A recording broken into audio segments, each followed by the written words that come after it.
Saudaraku seiman, sebagai seorang muslim kita memang harusnya bangga menjadi seorang muslim yang beragama Islam ini. Karena memang agama Islam ini satu-satunya agama yang Allah subhanahu wa ta'ala pilih dan juga diterapkan kepada semua nabi-nabi. Sebagaimana Allah subhanahu wa ta'ala berfirman dalam surah Al-Imran di surah nomor 3 ayat 19, Inna ad-dina indallahi al-Islam. Sesungguhnya agama di sisi Allah hanyalah Islam. Allah subhanahu wa ta'ala tidak pernah menurunkan agama lain. Keyakinan seorang muslim bahwasanya dari Nabi Adam alaihissalam, Idris, Hud, Saleh, Shu'aib, Musa, Isa, Muhammad dan nabi-nabi lain alaihi wassalatu wassalam semuanya muslim. Kata Nabi Muhammad sallallahu alaihi wasallam dalam sebuah hadis yang sahih, perumpamaan aku dengan nabi-nabi sebelumku ibarat seperti satu istana yang mewah. Orang-orang mengelilinginya sambil memuji-muji istana tersebut. Dan mereka mengatakan sambil melihat satu tempat batu bata yang belum diletakkan, coba seandainya satu batu bata ini diletakkan, maka akan lebih sempurna bangunan ini. Kata Nabi Muhammad SAW, ketahuilah, akulah satu batu bata itu, dan akulah penutup para nabi dan rasul. Jadi yang kita anut ini bukan agama baru, agama semua nabi dan rasul. Hanya perbedaan antara satu nabi dengan nabi yang lain terkadang dalam hukum-hukum atau yang dikenal dengan syariat. Kalau Allah subhanahu wa ta'ala ingin melanjutkan ke nabi dan rasul setelahnya dilanjutkan. Kalau Allah ingin ganti atau hapus, Allah akan ganti dan hapus. Dan agama Islam ini disempurnakan dengan diutusnya Nabi Muhammad sallallahu alaihi wa alihi wa sahbihi wasallam. Islam yang anda anut ini, saudaraku seiman, adalah agama yang sangat sempurna. Karena semua prestasi yang terbaik apapun itu sifatnya berhubungan dengan anda membangun jalinan hubungan yang baik dengan Sang Pencipta Allah, atau anda menjalin hubungan yang baik dengan sesama manusia atau makhluk, maka semua dianjurkan untuk meraih yang terbaik. Islam tidak pernah menutup pintu untuk para penganutnya menjadi orang yang paling berprestasi. Dalam urusan dunia pun, Islam tidak pernah melarang penganutnya. Kalau di masa kita sekarang ada pendidikan formal, kita ada titel akademik, ada SD, SMP, SMA, lalu kemudian masuklah ke akademisinya S1, S2, S3. Tidak ada pernah larangan seorang muslim dikatakan cukup sampai SD saja, cukup sampai SMP saja, atau S1 saja.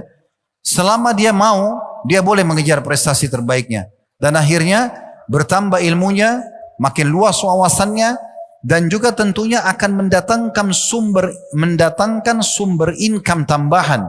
Karena titel akademik lebih tinggi, maka otomatis gaji mungkin kalau dia mengajar di sebuah kampus lebih besar. Bahkan kalau dia mau kejar titel tertinggi seperti misalnya profesor dengan menyerahkan beberapa karya ilmiah di kampus, maka itu juga bisa. Seorang muslim boleh mengejar terbaik prestasi di penampilannya, di pakaian, di makanan, di apa saja. Boleh dia menjadi orang yang terbaik. Akan kita rincikan lebih jauh dalam bahasan kita. Intinya, seorang muslim dalam melalui kehidupan di muka bumi ini boleh menjadi orang yang terbaik, bahkan itu dianjurkan. Bahkan itu dianjurkan. Bagaimana kita selalu bersaing positif pada hal-hal yang dibolehkan dalam prestasi dunia dan akhirat, dan itu bagian daripada perintah agama. Itu bagian daripada perintah agama. Sebaliknya, kita dilarang dalam Islam untuk menjadi orang yang pemalas, pengangguran, pengganggu, perusak. Dilarang semuanya. Kita disuruh justru menjadi orang-orang yang memperbaiki keadaan. Tadi misalnya diwakili Pak Kapolda menyampaikan tentang masalah harapan masyarakat untuk bisa bekerja sama dengan pemerintah. Mungkin di saat sekarang masalah pilkada, mungkin di hal-hal yang lain banyak, program-program yang lain. Sebagai seorang muslim, kita tahu firman Allah subhanahu wa ta'ala, Ya ayyuhalladzina amanu atii'ullaha wa atii'ur rasula wa ulil amri minkum. Hai orang beriman, taatlah kepada Allah, taatlah kepada Rasul, dan taatlah pada pemerintah setempat kalian. Oleh karena itu kalau ada peraturan-peraturan pemerintah yang positif, maka kita dianjurkan sebagai seorang muslim berada di saf pertama untuk tampil menjadi orang yang paling besar andilnya dalam masalah itu. Dan tidak asing dalam kemerdekaan negeri kita, Bagaimana kaum muslimin punya andil yang luar biasa. Pecikan takbir yang akhirnya membakar semangat kaum muslimin di Indonesia untuk membela dan mengusir penjajah sehingga kita merdeka. Dan kita tahu juga Pancasila kita yang pertama adalah ketuhanan yang Maha Esa, asas beragama. Semua itu menunjukkan bagaimana pengorbanan kaum muslimin dan Islam itu sendiri agar mengejar prestasi-prestasi terbaiknya. Oleh karena itu teman-teman sekalian, dalam pembukaan materi kita ini dengan judul Jadilah yang Terbaik, saya ingin menitik beratkan bagaimana kita betul-betul setelah bubar dari sini nanti mengejar prestasi-prestasi terbaik kita, dan kita niatkan itu karena bagian daripada perintah agama. Karena kalau kita niatkan itu bagian daripada agama kita, maka semua yang kita lakukan akan bernilai pahala di sisi Allah Subhanahu wa ta'ala. Teman-teman sekalian, kalau Anda pernah lihat orang-orang yang punya kelebihan secara dunia ya, seperti misalnya seorang pejabat, seorang pedagang, seorang ilmuwan, ya, atau siapa sajalah yang kira-kira punya kelebihan-kelebihan. Kita lihat mereka biasa dijunjung di tengah-tengah masyarakat. Dalam Islam tidak dilarang masalah itu. Bahkan dalam Islam teman-teman kita dilarang untuk mencoreng nama baik kita. Sengaja membuka celah agar orang lain menilai negatif. Kita tidak boleh. Teman-teman tidak boleh sengaja membiarkan bajunya compang-camping sehingga orang menilai kok orang ini buruk sekali ya. Atau sengaja kita ya tidak menjaga martabat dan harga diri kita. Kita membiarkan orang menilai negatif, ini tidak boleh. Makanya Nabi SAW memberikan contoh yang luar biasa. Beliau selalu berpakaian yang terbaik, beliau selalu wangi, beliau selalu bertutur kata yang santun dan tertata dengan rapi. Beliau selalu tampil menjadi, kalau di medan perang, menjadi seorang ksatria dan pemimpin yang pemberani dan mahir dalam bidangnya. Beliau juga menata perekonomian dengan rapi dan begitu luar biasa berkembang pesat pada saat Islam sudah pindah di kota Madinah dan berdiri negara pertama dalam Islam. Dan begitu seterusnya, orang-orang yang melanjutkan estafet beliau akan sama. Kita coba misalnya teman-teman sekalian masuk ke contoh dan realita apa yang saya sampaikan tadi. Dalam makanan misalnya, Islam mengajarkan kita teman-teman sekalian yang kita konsumsi setiap hari, makanan dan minuman. Perhatikan firman Allah dalam surah Al-Baqarah, surah nomor 2 ayat 168 yang berbunyi, Ya ayuhan nasu kulu mimma fil ardi halalan tayyiban wa la tattabi'u khutuwatis syaitan innahu lakum aduwwum mubin. Terjemahannya dari 1400 tahun yang lalu lebih. Ya, sekarang sudah 1446 tahun hijrahnya Nabi SAW di kota Madinah. Berarti sudah kurang lebih segitu atau lebih. Ya, ayat-ayat ini sudah turun dan Allah berfirman, hai sekalian manusia, makanlah apa yang ada di muka bumi ini dengan dua syarat, halalan thayyiba, dan jangan pernah ikuti langkah-langkah syaitan, karena sungguhnya dia adalah musuh yang nyata buat kalian. Apa itu halalan thayyiba? Halal artinya yang Allah bolehkan, yang Allah bolehkan, dan Allah selalu membolehkan yang thayyibat, yang baik-baik saja. Seperti hewan tidak boleh dimakan hidup-hidup.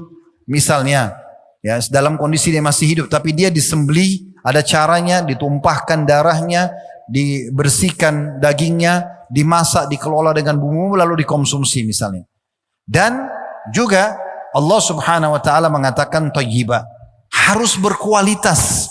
Silakan konsumsi apa saja yang kalian sukai, yang kalian gemari. Hai Muslim, silakan nikmati. Dari negeri manapun makanan itu, dari wilayah manapun dia, bagaimanapun bentuknya, selama dua konsep ini ada, halal, Allah bolehkan, dan thayyibah, berkualitas, silahkan makan. Tidak dilarang. Saya kasih contoh. Kalau teman-teman yang hadir di sini masuk ke sebuah supermarket atau anggap toko buah. Di toko buah itu ada misal contoh, buah apel sekilo dengan kualitas yang terbaik, misal contoh 200.000 rupiah. Dan ada kualitas B, harganya 100.000 rupiah. Sebagai seorang muslim, Anda boleh, bahkan dianjurkan untuk membeli yang kualitas A, karena Anda niat ingin menikmati apa yang sudah Allah halalkan itu. Bahkan berpahala di sini. Dan tidak disarankan Anda beli yang kualitas B sementara Anda mampu.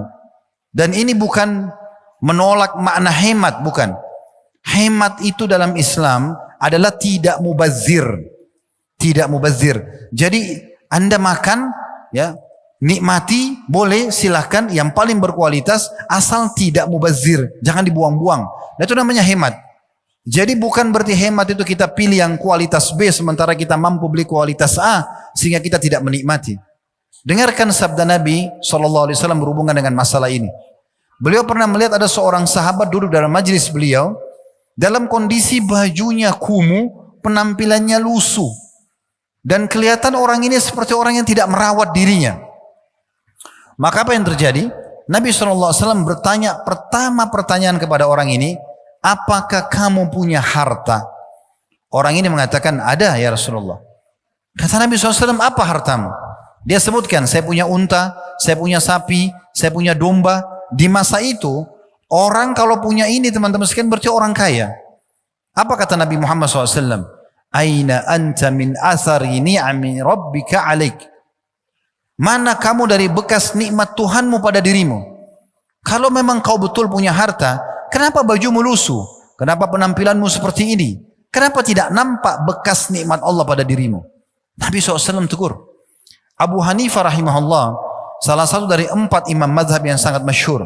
Ada Imam Abu Hanifah, Imam Malik, Imam Syafi'i dan Imam Ahmad. Imam Abu Hanifah, satu waktu di masjid beliau di Irak, habis sholat beliau temukan ada orang di saf sholat, kelihatan seperti tadi, penampilannya kumuh, tidak terawat, tidak bersih, badannya bau. Lalu Imam Abu Hanifah mengatakan pada orang tersebut, sinilah. Orang itu mendekat.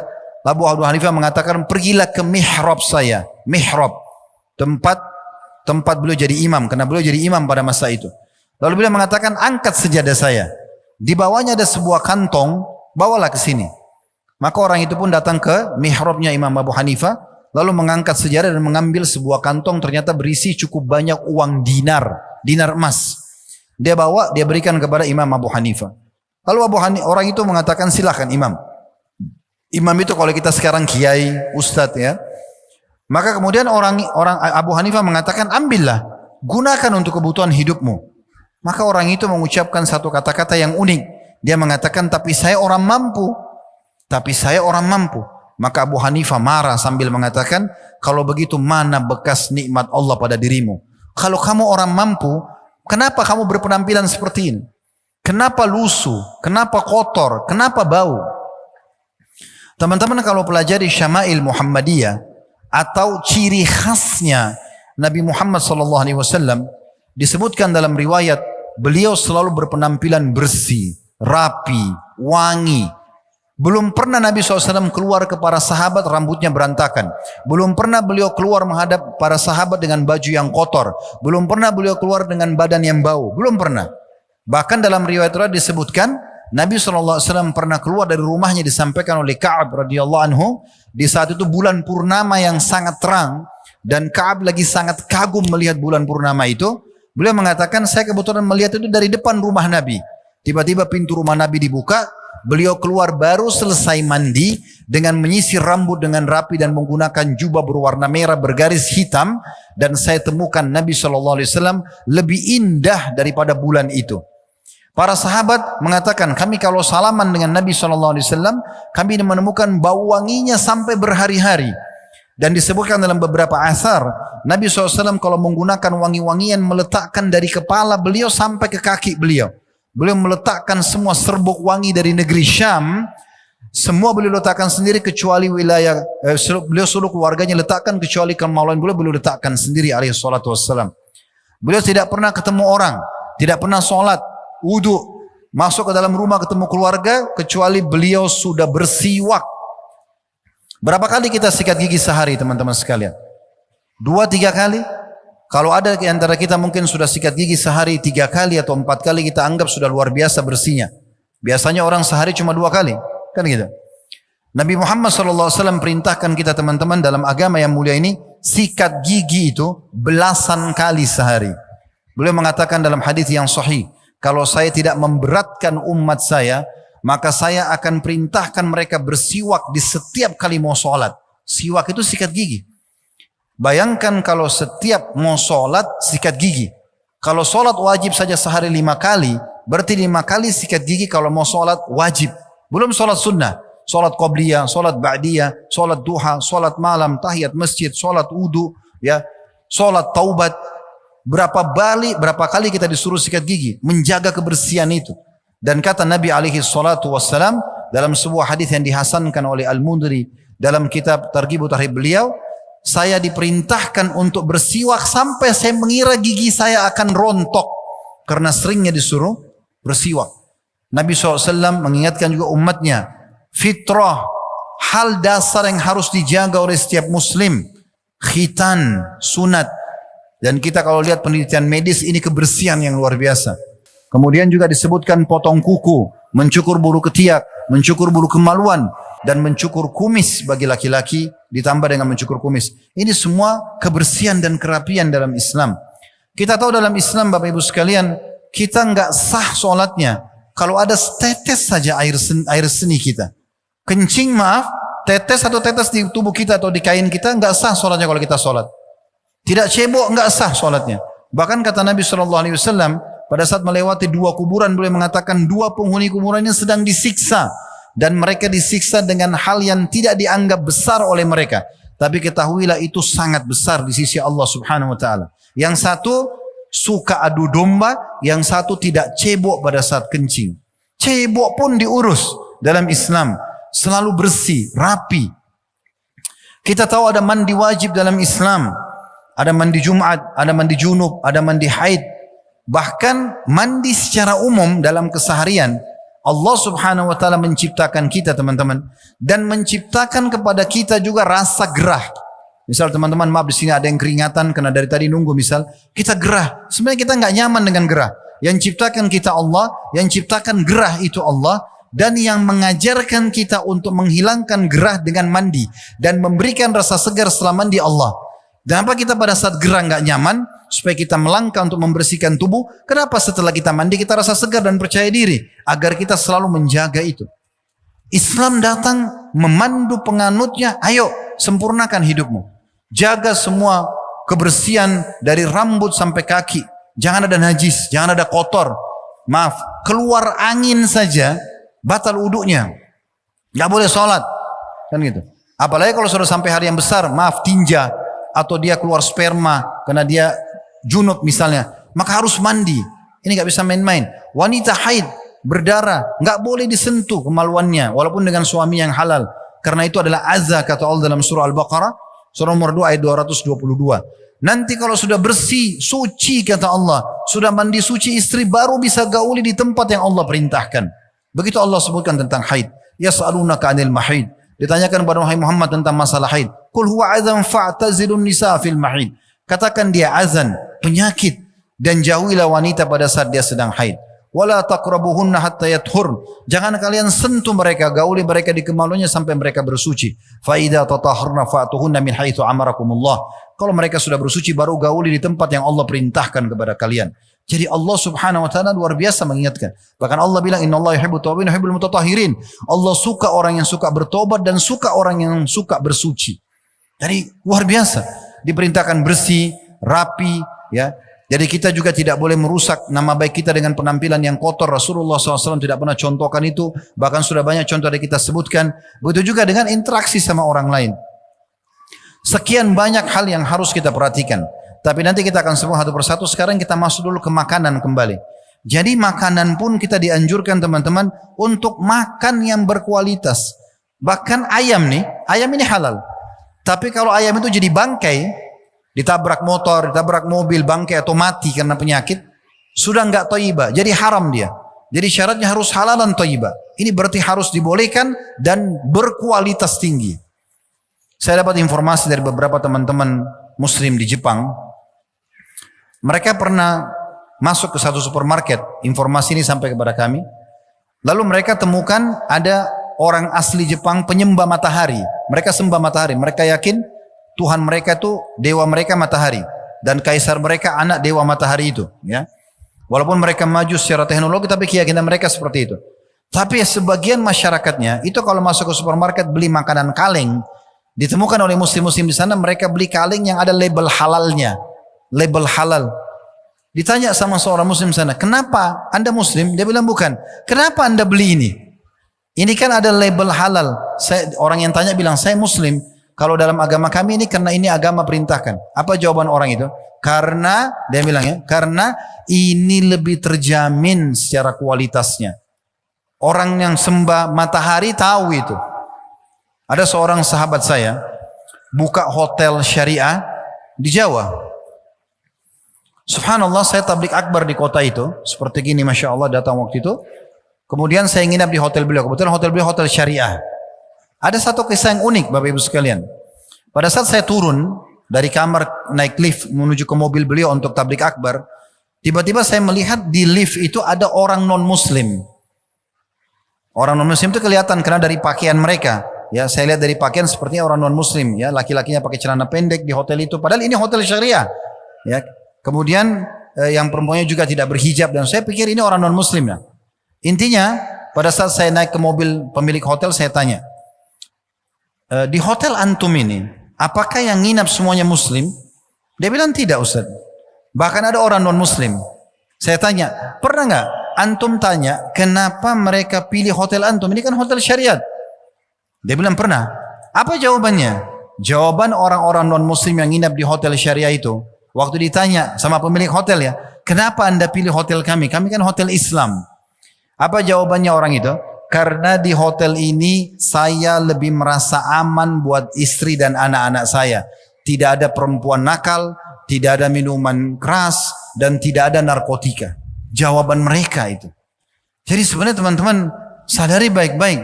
Agama ini agama yang luar biasa. Dan jangan menjadi muslim yang hanya KTP saja.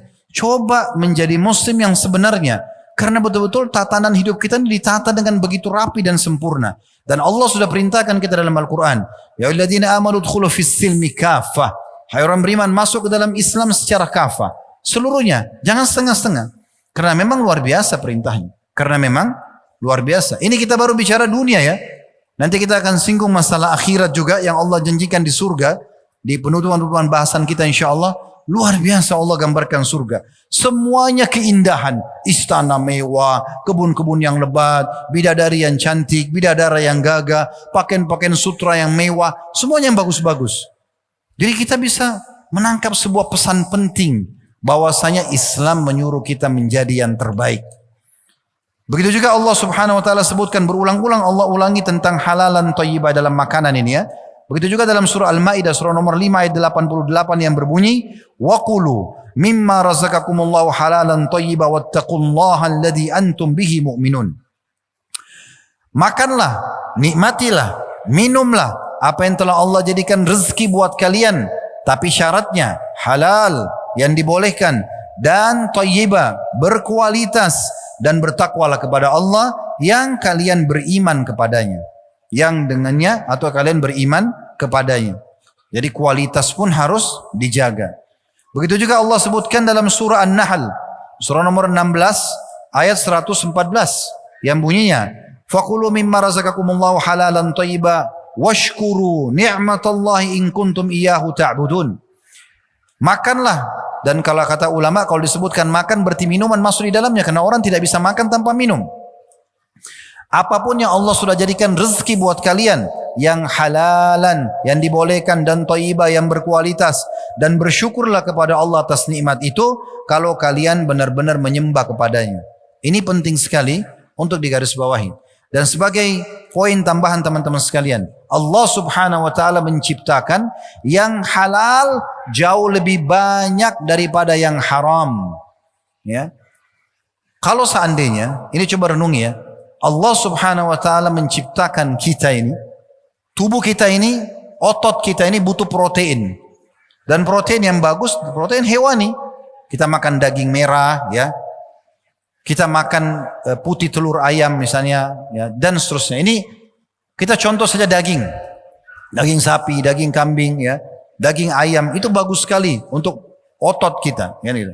Dikonsumsi oleh otot. Sekarang, teman-teman sekalian, kalau seandainya Allah subhanahu wa ta'ala menciptakan kita dan tubuh otot kita butuh protein dan semua daging hewan dilarang, maka mungkin wajar kita melanggar. Masalahnya tidak seperti itu. Allah datangkan yang haram, contohnya babi. Babi nggak boleh ya. Bahasa Arabnya khinzir, bahasa Arab Inggrisnya ini, bahasa Perancisnya itu, bahasa Indonesianya ini dan itu misalnya. Allah tunjukkan kepada kita mukanya babi itu. Ini babi ya, ini suaranya, ini fotonya, ini videonya. Jangan dimakan ya, sebagai ujian. Tapi tubuh kita butuh protein hewani.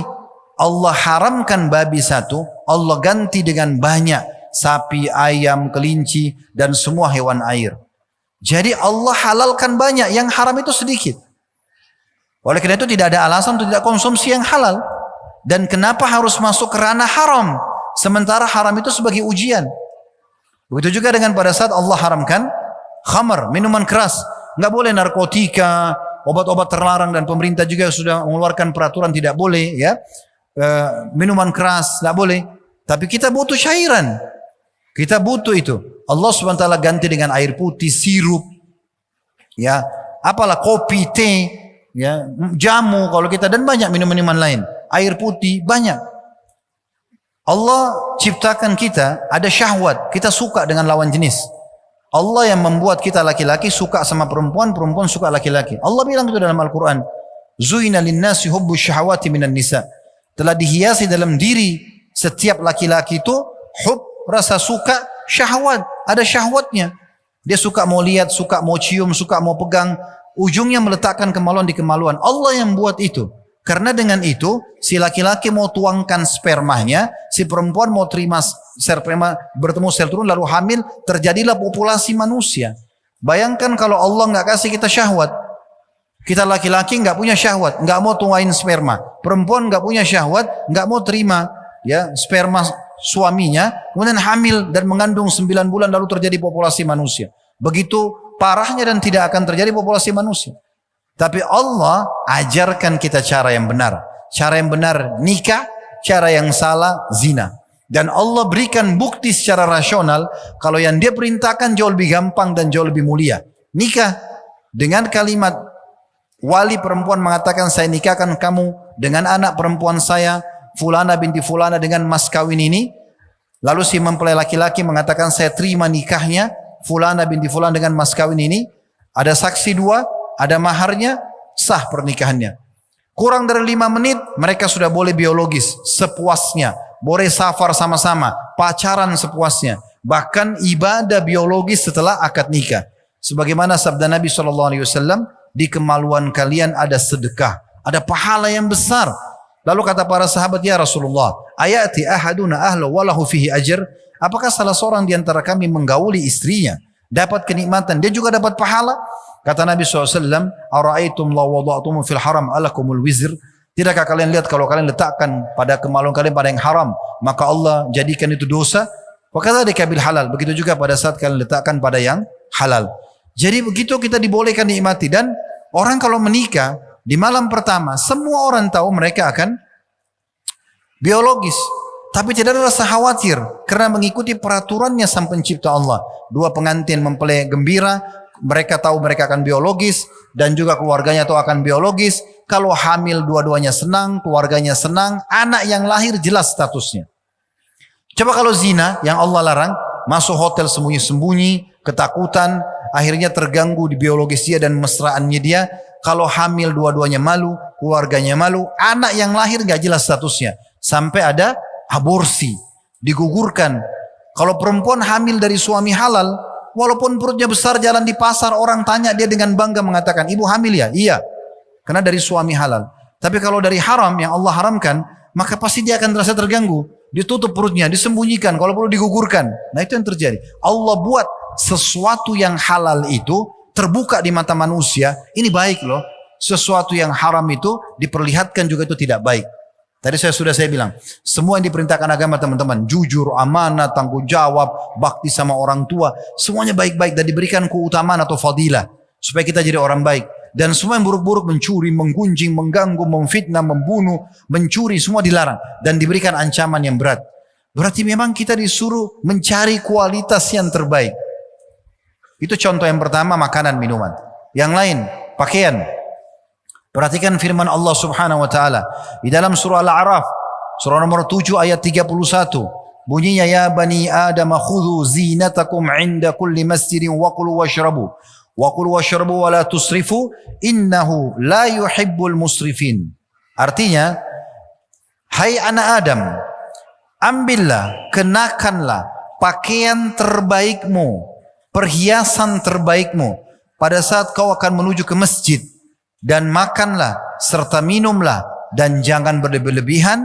Sesungguhnya Allah tidak suka dengan orang yang berlebihan. Dalam Islam teman-teman, tidak pernah ada satupun dalil kita disuruh pakai baju compang-camping. Tidak ada dalam Islam.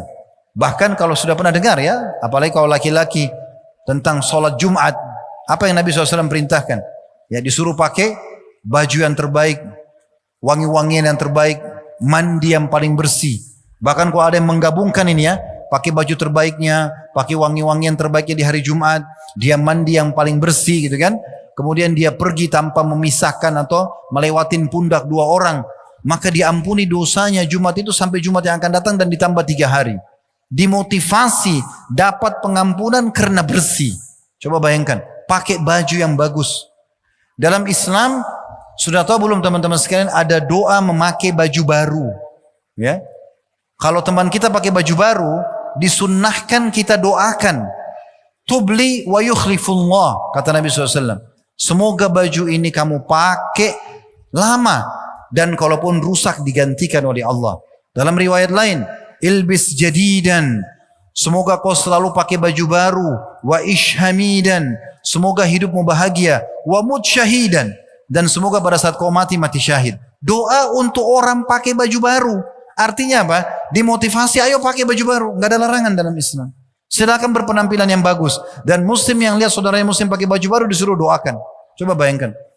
Ada perintah untuk itu. Menikmati, silahkan. Kita tahu di hari raya Idul Adha Idul Fitri kita disunnahkan untuk pakai baju yang terbaik. Sebagian ulama salaf bahkan mengkhususkan baju terbaik mereka bukan hanya untuk Jumat, tapi setiap kali mau sholat, termasuk sholat tahajudnya. Abu Hanifah rahimahullah disebutkan dalam riwayat karena beliau adalah seorang ulama mazhab yang besar di Irak, dan beliau termasuk orang kaya raya karena beliau pedagang sutra, orang kaya raya. Abu Hanifah itu kalau lewat di jalan di Irak, di Kufa, semua orang yang lewat mencium bau wanginya. Lalu mengatakan, baunya Abu Hanifah nih. Mereka tahu penampilannya bagus, rambutnya disisir rapi, penampilannya luar biasa, dan ilmunya luas. Menunjukkan bagaimana dia ingin tunjukkan begitulah Islam. Satu waktu murid-muridnya bisik-bisik mengatakan begini, ini Imam Abu Hanifah ketemu dengan kita penampilannya seperti ini, maksudnya luar biasa, wangi, bersih. Bagaimana kalau dia berdua dengan Tuhannya ya? Maksudnya kalau dia lagi sholat malam. Abu Hanifah mengatakan, saya subhanallah kayak ditegur oleh Allah, karena biasanya kalau bangun sholat malam pakai baju biasa. Kayak kita kalau bangun malam, biasanya kita pakai baju apa saja. Misalnya bapak-bapak di sini teman-teman kalau tidur pakai training misalnya atau piyama, dia bangun dia pakai itu saja. Mungkin akhwat kita pakai mukena, ya mukenanya mungkin seminggu belum dicuci, bagi dia biasa. Tetapi subhanallah dalam Islam dianjurkan justru kita harus menjaga penampilan yang baik, termasuk depan Allah subhanahu wa ta'ala. Abu Hanifah mengatakan mulai malam itu saya terus menyiapkan baju terbaikku dan parfum terbaikku untuk berhadapan dengan Allah subhanahu wa ta'ala. Begitu perintahnya dalam Islam. Pakaian yang terbaik teman-teman sekalian. Pakaian yang menutup aurat, yang baik. Allah mengatakan walibasut taqwa dzalika khair. Menutup rapi, ya bersih, ya wangi, semua itu bagian daripada perintah agama. Yang ketiga, kita dianjurkan untuk mencari pasangan hidup juga yang terbaik. Silahkan cari istri, cari suami yang menurut kita terbaik. Dan Islam datang mengajarkan kaidah dasarnya. Dahulukan agamanya. Karena kata Nabi SAW kepada para wanita, idza ja'akum man tardawna dina wa khuluqa fazawwiju. Kalau datang kepada kalian yang kalian ridhoi agama dan akhlaknya, nikahkan, terima lamarannya. Illam taf'alu takum fitnatun fil ardi fasadun kabir. Kalau kalian tidak lakukan akan terjadi fitnah dan kerusakan di muka bumi. Kata sebagian ulama hadis terjadi KDRT atau perceraian. Jadi disuruh dahulukan agama dan akhlaknya. Begitu juga bagi para laki-laki, tungkahul mar'a li arba'ah, perempuan dinikahi karena umumnya 4 hal. Limaliha, karena kekayaannya, lihasabiha, karena keturunannya, wali jamali, karena kecantikannya, wali diniha, dan karena agamanya. Fadhfar bidzati din taribat yadak. Dahulukan yang beragama, hidupmu akan bahagia. Jadi Islam datang mengajarkan kaidahnya. Tapi boleh kita mencari teman-teman yang cantik, yang gagah, yang subur, yang dari keturunan baik. Kita dibolehkan. Bahkan bagian daripada agama. Pernah ada seorang sahabat, dia mau melamar seorang wanita. Wanita ini mandul. Tersebar berita memang dia mandul. Maka laki-laki ini suka, dia mengatakan, ya Rasulullah, izinkan saya mau nikahi wanita tersebut. Kata Nabi SAW, jangan. Dilarang. Ya, karena menikah juga tujuannya untuk punya keturunan. Supaya kau juga punya keturunan. Ada generasi yang melanjutkan namamu, nasabmu. Bisa jadi amal soleh buat kamu. 3 kali orang itu minta izin, 3 kali dilarang oleh Nabi SAW. Lalu kata Nabi SAW, nikahilah wanita yang subur dan penyayang, karena aku akan bangga dengan jumlah umatku pada hari kiamat. Dan kita juga dianjurkan untuk hidup di lingkungan bertetangga, tetangga yang baik, yang berkualitas, orang-orang yang baik, yang soleh, soleha, yang santun, ya, yang ramah. Kita disuruh bertetangga dengan mereka. Kita juga dianjurkan teman-teman sekalian memiliki tunggangan transportasi, motor, mobil, beli yang terbaik sesuai dengan kemampuan kita. Tadi saya sudah bilang, jangan Anda mampu, Anda tidak beli yang terbaik, beli asal jangan mubazir. Jangan beli 10 mobil nggak dipakai. Untuk apa? 1-2 mobil dipakai misalnya, 1-2 motor dipakai. Tapi boleh Anda beli, boleh Anda nikmati. Ya, begitu juga kita dianjurkan selama mampu punya rumah yang luas, yang bagus. Itu anjuran dalam Islam. 4 hal ini digabungkan dalam satu dalil, yaitu memiliki pasangan hidup yang terbaik, memiliki tetangga, lingkungan yang baik, memiliki tunggangan yang nyaman, transportasi yang bagus, dan juga rumah yang luas. Disebutkan dalam sebuah hadis yang disahihkan oleh Syekh Albani, kata Nabi SAW, arba'un minas sa'adah. 4 hal termasuk sumber kebahagiaan.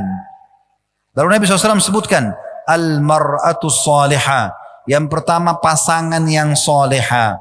Pasangan yang baik, yang santun, yang ramah, yang bakti sama Tuhannya dan baik sama makhluk. Itu namanya salihah. Yang kedua, wal maskanul wasi'. Tempat tinggal yang luas, yang nyaman. Yang ketiga, wal jarus salih. Tetangga dan lingkungan yang baik. Yang keempat, wal markabul hani. Transportasi yang nyaman. Ini disuruh dalam agama ini. Bahkan Nabi bilang puncak kebahagiaan orang di situ. Kalau sudah punya pasangan orang baik-baik, punya lingkungan yang sehat, ya, dia punya transportasi yang layak, dia punya rumah yang luas, itu kebahagiaan. Itu kata Nabi SAW. Lalu apa kata beliau sebaliknya? Wa arba'un minasyaqa. Dan ada 4 termasuk dari kesengsaraan. Lalu beliau sebutkan, al-mar'atu su'. Perempuan yang buruk, pasangan hidup yang buruk, tidak kenal Tuhannya, sehingga tidak memberikan hak pasangannya. Kemudian yang kedua, wal jarus su', tetangga yang buruk, ya, tetangga atau lingkungan yang buruk, jauh dari agama, premanisme, kejahatan, kekerasan, ya. Kemudian yang ketiga, wal markabus su', transportasi yang buruk, ya. Beda kalau kita tidak mampu, ya, tapi kalau mampu beli, pakai, nikmati. Diniatkan bagian daripada menikmati nikmatnya Allah itu berpahala. Dan yang keempat, wal maskanud dayyiq, dan tempat tinggal yang sempit. Coba bayangkan, kita disuruh berarti menjadi orang yang mengejar yang terbaik. Begitu juga Nabi SAW berdoa, Allahumma gfirli zambi, ya Allah maafkanlah dosa-dosaku. Ini doa Nabi, ya. Perhatikan selanjutnya beliau mengatakan, wa wassi'li fi dari, dan luaskan tempat tinggalku, lapangkan, buat cukup rumahku, ya.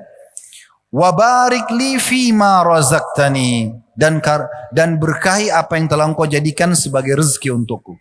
Dihasankan oleh Syekh Albani. Dalam masalah harta, juga dengan jabatan, ya, kita dibolehkan teman-teman sekalian untuk memiliki harta yang melimpah. Kita dianjurkan teman-teman untuk mengejar jabatan terbaik dalam Islam. Selama ingat tidak melanggar peraturan. Tidak melanggar peraturan Allah, tidak melanggar peraturan pemerintah. Kan gitu.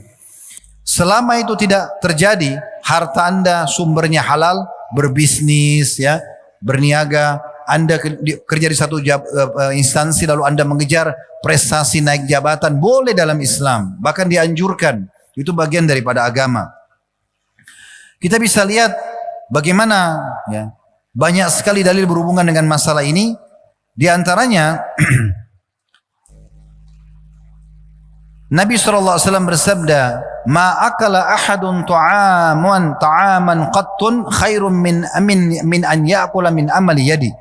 Wa inna Nabi Allah Daud kana ya'kulu min amali yadi." Hadis Abu Daud. Ketahuilah, ini khusus perintah bagi setiap muslim. Tidak ada seorang pun yang makan makanan lebih baik, lebih mulia bagi dia, menjaga nama baiknya, ya, juga mulia bagi dia di sisi Tuhannya, berpahala, daripada dia makan melebihi dari hasil tangannya sendiri. Dan ketahuilah, Nabi Allah Daud makan dari hasil tangannya sendiri. Kita disuruh bekerja, ya, kreativitas, gitu ya, berkembang. Dan saya ingin coba bacakan beberapa statement yang sangat menarik, teman-teman sekalian, bagaimana Islam mengajarkan kita agar berprestasi dalam hal-hal seperti ini. Contoh misalnya, di dalam sebuah riwayat Imam Ahmad dikatakan bahwasanya berbunyi, kata Nabi SAW, "Ta'awwadu billahi minal faqri." Selalulah berlindung kepada Allah dari kemiskinan. Nabi yang bilang, kalian semua hai umatku, berlindunglah dari kemiskinan, wal khillati, dan kekurangan, wazillati, dan kehinaan. Kan harusnya kalau memang orang dalam Islam boleh saja hidup miskin, ya, bukan berarti menyalahkan orang yang miskin, tidak, ya. Tetapi sebenarnya teman-teman, kita ini punya potensi sama. Bukankah kita sama-sama punya dua mata? Bukankah kita sama-sama punya dua kuping, punya dua tangan, punya dua kaki? Kita juga punya sama waktu 24 jam sama.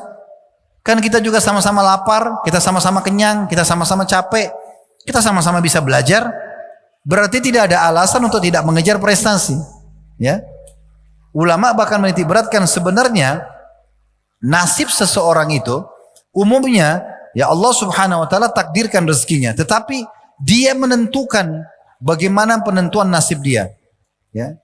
Kalau orang berusaha terus, maka dijelaskan di dalam Al-Qur'an, "Walladzina jahadu fina lanahdiyannahum subulana." Orang yang berusaha keras menuju ke jalan kami, kami akan pandu dia ke jalan-jalan kami. Dan dalam pepatah bahasa Arab dikatakan, "Manjadda wajad." Siapa yang berusaha dia akan mendapatkan. Perhatikan Umar bin Khattab, ya, maaf, ada doa yang lain juga. Bagaimana Nabi SAW membaca doa dalam riwayat yang masyhur, diriwayatkan oleh An-Nasai dan Abu Daud. "Allahumma inni a'udzubika minal ajzi wal kasal." Ya Allah, aku berlindung kepadamu dari sifat putus asa dan malas, ya. Kemudian wal jubni wal bukhul, sifat pengecut dan juga pelit. Wa ghalabati daini wa qahri rijal, dan juga jangan sampai aku terlilit utang dan dikuasai oleh orang lain. Salah satu makna qahri rijal adalah kita berprestasi sehingga tidak diatur oleh orang lain. Itu doa Nabi SAW. Disebutkan dalam sebuah riwayat bagaimana Umar bin Khattab berkata radhiyallahu anhu, "Inni la'ara ar-rajula fayu'jibuni syakluh." Saya kadang-kadang melihat satu orang, kata Umar, saya kagum melihat penampilannya. "Fa idza sa'altu anhu faqila la 'amala lahu saqata min 'aini." Dan kalau saya tanya, apa kerjanya orang ini? Dan orang-orang mengatakan dia pengangguran, maka ketahuilah dia jatuh di mataku. Gak ada nilainya orang itu. Maksudnya apa? Umar tidak suka ada orang pengangguran. Kerja, berprestasi. Kamu bisa mendapatkan seperti orang lain dapatkan. Oh, fasilitas kita sama? Kan gitu. Kebanyakan orang, teman-teman sekalian, dia lupa perangkat yang Allah kasih di dirinya ini sudah sangat banyak dan mahal sekali. Tapi dia lupa itu, dia hanya berpikir di sepiring nasi atau apa yang dia kejar sebagai target dia dari urusan dunia. Saya kasih contoh supaya lebih jelas masalah ini. Pernah ada seseorang datang kepada seorang syekh di Saudi dalam pengajian di masjid. Lalu orang itu mengatakan lagi pengajian begini, tiba-tiba dia berhentiin, "Syekh, sebentar." Syekh itu kalau kita kayak kita kiai ya di Indonesia. "Syekh sebentar, tolong sampaikan kepada jemaah Anda supaya bersedekah untuk saya karena saya orang miskin. Kata orang itu. Saya ulangi lagi. Orang ini bilang apa? Syekh, tolong sampaikan ke jamaah Anda supaya bersedekah kepada saya karena saya orang miskin. Mendengar statement itu, syekhnya berhentiin pengajian lalu dengan pakai mikrofon terdengar semua dia bilang begini. Kamu bukan orang miskin, kamu orang kaya. Syekh bilang pada orang yang tadi mengaku miskin itu. Orang itu sambil berdiri di depan jemaah semua mengatakan, saya orang miskin. Kata Syekh, kamu orang kaya. Orang itu karena penasaran dia sumpah, demi Allah saya orang miskin. Kata Syekhnya, demi Allah kau orang kaya. Kaget dia. Kok bisa Syekh? Anda lebih tahu keadaan saya. Saya tahu diri saya miskin. Kata Syekhnya, kau mau saya hitung kekayaan kamu? Orang itu karena dia tahu dirinya miskin menurut dia ya. Secara materi dia miskin. Dia bilang tentu saja. Kata Syekhnya, saya mau tanya berapa jari tangan kamu? Dia bilang 10. Kata Syekhnya, mau gak? Kalau satu jari kamu saya potong, saya bayar 1 juta real. Ini berarti 4,5 miliar. Mau gak? Ini saya potong, saya bayar 1 juta real. Dia bilang saya gak mau. Kata Syekhnya, kau punya 10 juta real. Mau gak satu mata kamu saya congkel 1 juta real? Gak mau. Kau punya 2 juta real. Kuping, tangan, kaki, semua dirincikan. Kata Syekhnya, kau ini orang kaya raya. Perangkatmu luar biasa. Tinggal keluar cari rezeki saja. Tapi kebanyakan orang lupa itu. Dia lupa perangkat dia sangat luar biasa. Ya, mata ini bisa melihat, otak masih bisa berpikir, telinga bisa mendengar, tangan bisa menjama, kaki bisa melangkah, hati masih bisa berdenyut, jantung masih bisa berdenyut, dan kita bisa merenung. Itu perangkat yang luar biasa. Apa kata Nabi SAW dalam hadis Bukhari? Kalau seandainya kalian benar-benar bertawakal kepada Allah, berusaha lalu serahkan hasilnya kepada Allah, sebenar-benar tawakal, maka pasti Allah akan berikan kepada kalian rezeki sebagaimana Allah memberikan seekor burung yang keluar pagi hari, kemudian dia kembali sore hari dalam kondisi kenyang. Keluar pagi lapar, pulang kenyang.